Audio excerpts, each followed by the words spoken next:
We're back. It's episode 20 of Road to Pro Show. Matt confesses a built-up truth to the Matrix media. You have some of the most elite leg genetics I've ever seen in my life. Matt puts on a shirt. Oh. And Matt gives us an 8-week out update on his training, nutrition, PDDs, and comp schedule. Starring Matthew Orchard on a mission at 8 weeks out. And Matt's long-lost biological brother. Only one of us orchards can grow a full head of hair anymore.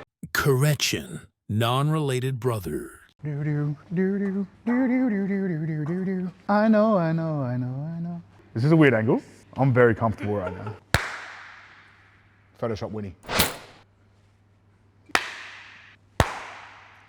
Welcome back to the tube. Because due to unforeseen circumstances by Nitch Taylor, we hit a small snag in yesterday's filming. But that's okay. We overcome adversity. We pivot. And we're back. So we had a slight delay in yesterday's filming, but we're back again today because apparently neither of us work even remotely hard at our jobs. So we're here filming again. We're back, but it's actually interesting timing because I had a very, very productive check-in with El Chapo Bosso, Tom Rodriguez. We're gonna use every analogy under the sun. Give me some good analogies from like a prep standpoint, like we're dropping the hammer. Big things are coming. Huge news, we're gonna leave no stone unturned. You won't believe what's coming. But we're shifting gears. We're putting the foot flat to the floor. We're gonna get flat as a tack, flat as a pancake. Big PED changes, big food changes, big cardio changes, big supplement changes. So we're officially 8 weeks out from the New York Pro and potentially 9.5 weeks out from the South Korea Pro and potentially 12 weeks out from the Toronto Pro. That's a huge tour. So that's kind of that's the plan. So Tom and I put a big plan in place this morning to give me a good jump start into the New York Pro, which again, we're realistic of our expectations. I'm not coming in and expecting to make any massive appearances at the New York Pro, but it's really gonna give me a good idea of where I stand amongst some of the best classic physique athletes in the world, which is kind of crazy to say out loud. So that'll give me a really good read of where we're at there. And then looking at the South Korea Pro, which is potentially a smaller show, potentially a more advantageous scenario for me to be successful. And then doubling that off coming off the back of the New York Pro is going to be something that could potentially work in my favor quite considerably. So that gives me a great deal of excitement. Not that I needed any more motivation, but again, the motivation is sky high right now. The mood is sky high. The mentality is the best place it's ever been. And then after the New York show, possibly the South Korea show, then we'll make a choice of whether we deem it necessary or worth the time and money to travel up to Toronto and do that show up there, because that's going to be another big show, I think. But I feel like if I'm in that condition, if I'm feeling positive, then why wouldn't we travel up to Toronto and do that show? So, you know, cardio's been very minimal lately. Like my body responds really well to cardio. So as soon as cardio goes in, my body responds really well. So we've only been doing a couple of sessions a week that haven't really been too overly exerting.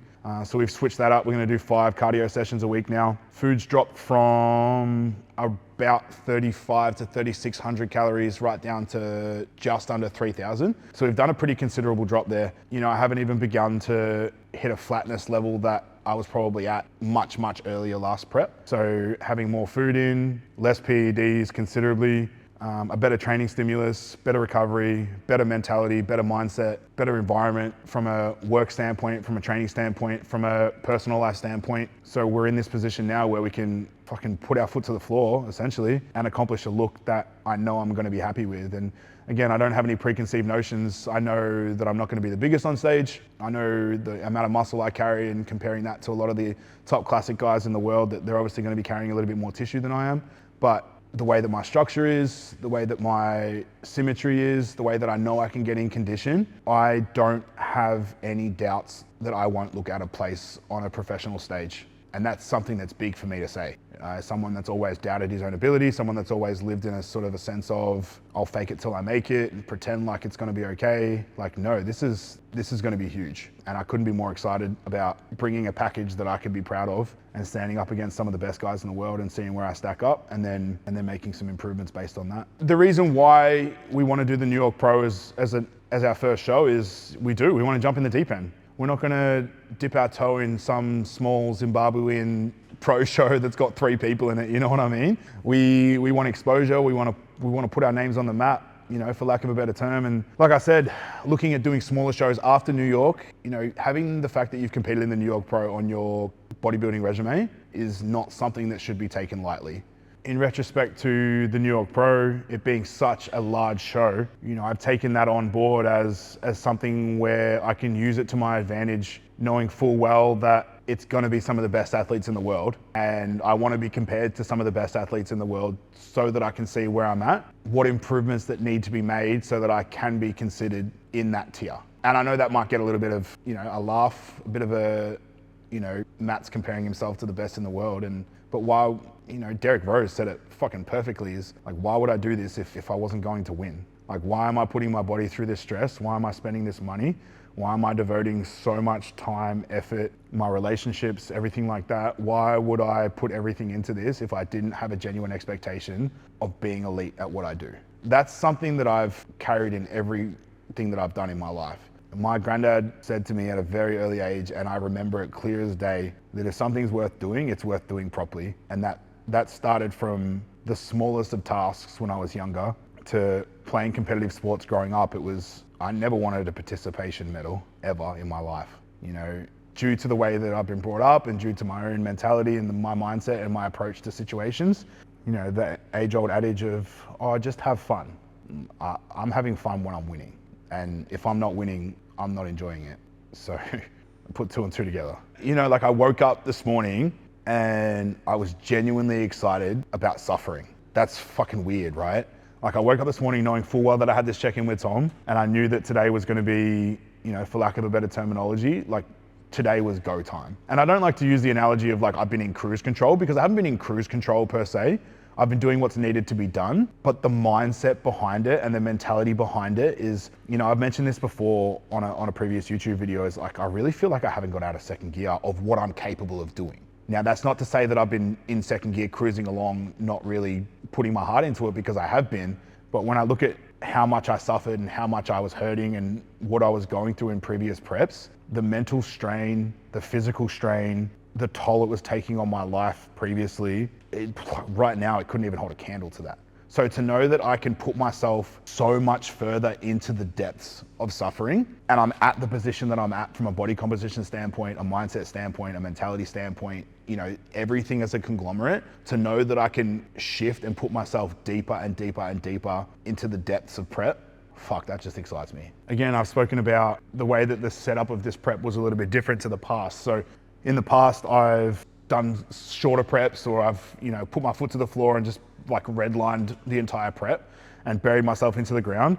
And I've seen some people that are competing in season A that were really, really ahead of schedule and really lean at a really far out point. Every single one of them has either pulled out from the show or said that they're never competing again, or have said that they haven't enjoyed the experience. And that just baffles me. Like, why would you want to go through this and not enjoy it? Like, what's the reward from that? If you can't appreciate, I hate to say it, but like if you can't appreciate the journey, then you don't deserve the destination, in my opinion. And that's something where, you know, we started a long way out. Well, this is episode, what, 18 now? 20 weeks of content. You'd think we'd be half decent at it by now, wouldn't you? Yeah. You know, we've done 20 weeks of content, 20 weeks of doing what we need to do. I feel fresh as a daisy to really put this in the end zone. Is this that shirt I was wearing in episode 1? I think it was, because you guys used to give me shit because I wore this shirt flat out. 3 different styles of the Muscle Nation shirts, all 3XLs, all oversized, all in 4 different colorways, and it's just a cyclical rotation of those shirts. So we trained back yesterday. Are you going to put some clips from back in yesterday?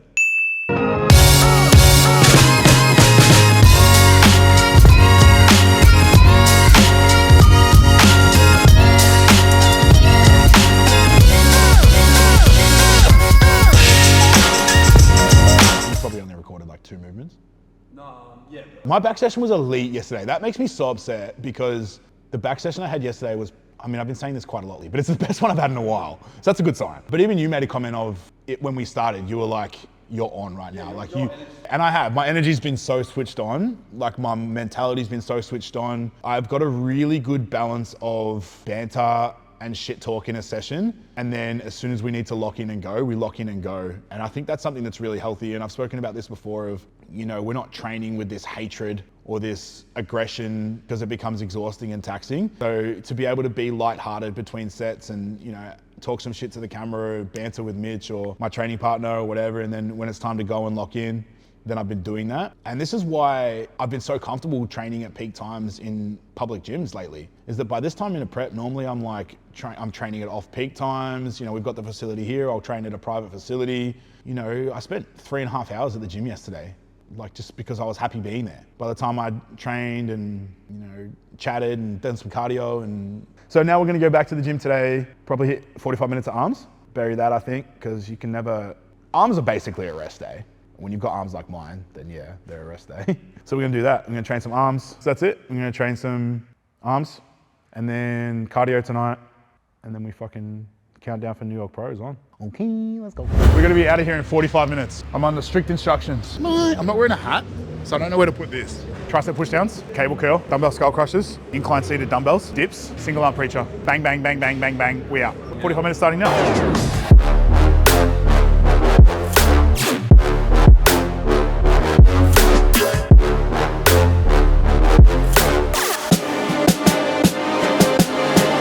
I was actually cold this morning for the first time since I can ever remember. I was actually wearing tracksuit pants this morning and was like, it's not that hot. And then we went and worked from the cafe this morning and we were like, yeah, we'll sit outside. It sounds like a good idea. Then we sat outside and it was fucking cold. And I was like, I hate this. Oh, this is really good. This is really good movement. That's it, that's all you get. You don't get any more than that.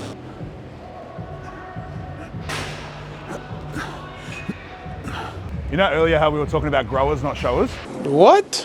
I think my arms are growers, not showers.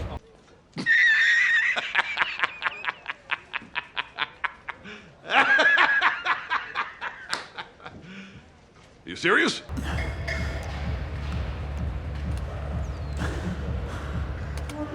Ooh. I'm pumped. I'm pumped up.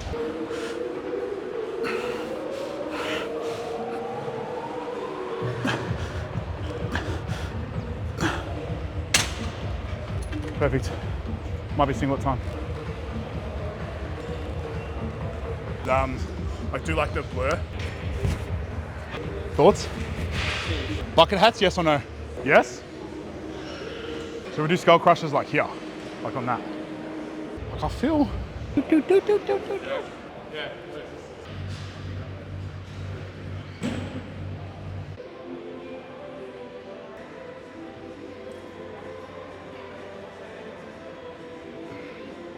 I realized today that I fucking love my life. It's so good. It's 4:30 on a Wednesday afternoon and we're hanging out in the gym filming content. Like, you know what I mean? I'm a grower, not a shower in life. Wait, we should actually document this because I've never met anyone in my life with the same last name as me. Oh shit. Yeah, welcome to the genetic cesspool that is Genetic the orchards. cesspool. Yes. Orchard 1 and Orchard 2. I'm happy to be number 2 because that mustache is fucking elite. The other thing is that only one of us orchards can grow a full head of hair anymore. It's not me, that's all I'm saying. back. It's not me. If I cut it off, it's probably not going to grow back. Yes, I just leave it for the time being. I might have fucked up here with the 20s.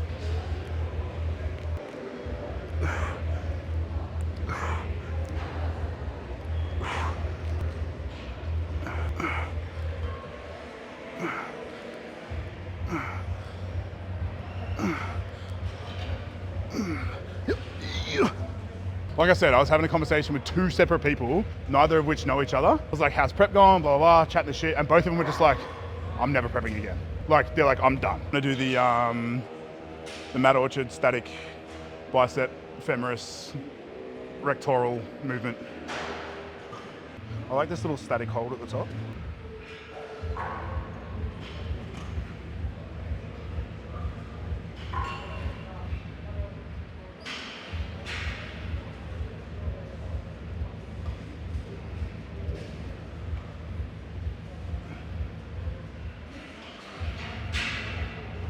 Have you seen the clip of Ramon Dino hammer curling the 50s before he pressed them? That's so dumb. You could do that? Hammer curl the 50s? No. It's like, Would you rather get first call out at the New York Pro or be able to flip a 20 kilo plate? Give me the plate.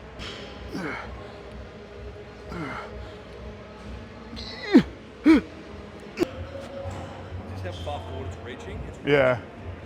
The fibers. Yeah.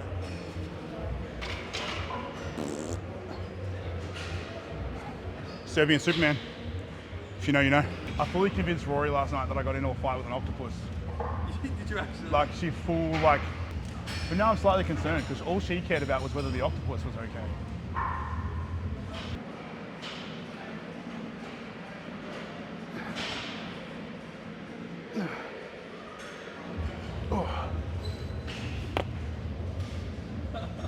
Just watching myself training, and I just had the most like inconspicuous, nonchalant face of all time.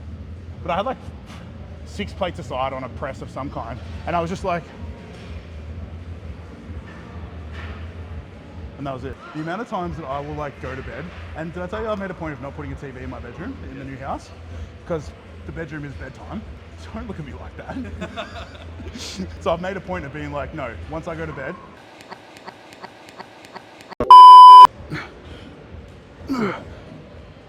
fuck.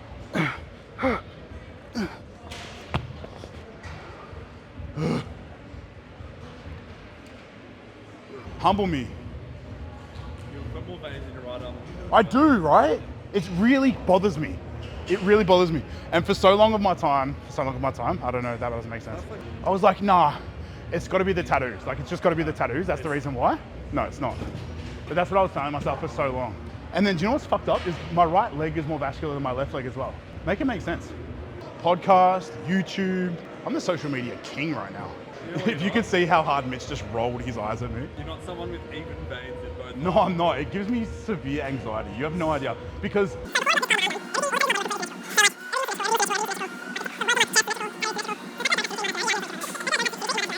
keeps me awake at night. You know you have some of the most elite leg genetics I've ever seen in my life.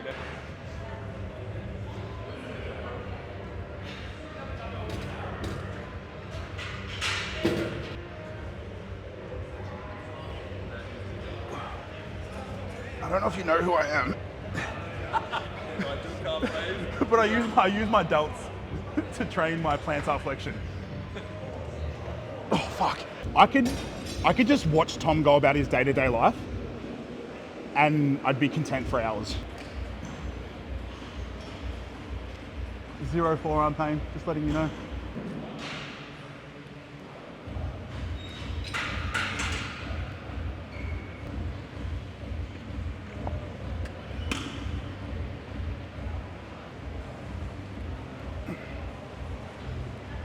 Unpopular opinion, I actually like to do a tricep pushdown facing outside of the machine.